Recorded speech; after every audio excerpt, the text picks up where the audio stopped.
எந்த மனிதனையும் முருகன் விபரீதமாக தேர்ந்தெடுக்க மாட்டார்.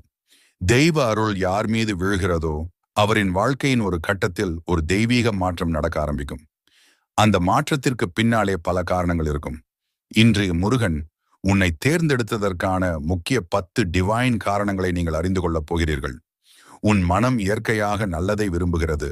முருகன் ஆறுமுகன், ஆரம், அன்பு, ஒழுக்கம். நீ ஒருவர் கஷ்டப்படுவதை பார்த்தால் மனம் வலிக்கிறது என்று நினைக்கிறாய். இதுதான் முருகன் உன் உள்ளத்தில் இருப்பதற்கான அடையாளம். நீ பிறருக்கு உதவ விரும்புகிறாய், சமயம் இல்லாமல் கூட, பிடித்த அளவு கூட உதவ முயல்வாய். அந்த தர்ம மனம் முருகன் அருளின் தன்மை. உன் மனம் தூய்மையாக இருக்கிறது. நீ யாருக்கும் தீமை நினைப்பதில்லை. உள்ளத்தில் தூய்மை உள்ளது. இந்த தூய்மையே முருகன் அருளை இழுக்கும் காந்தம். துன்பத்தை அமைதியாக தாங்குகிறாய். பிரச்சனைகள் வந்தாலும் உள்ளத்தில் நம்பிக்கை விடுவதில்லை. இந்த சமயத்தில் அமைதி முருகன் தரும் தைரியம்.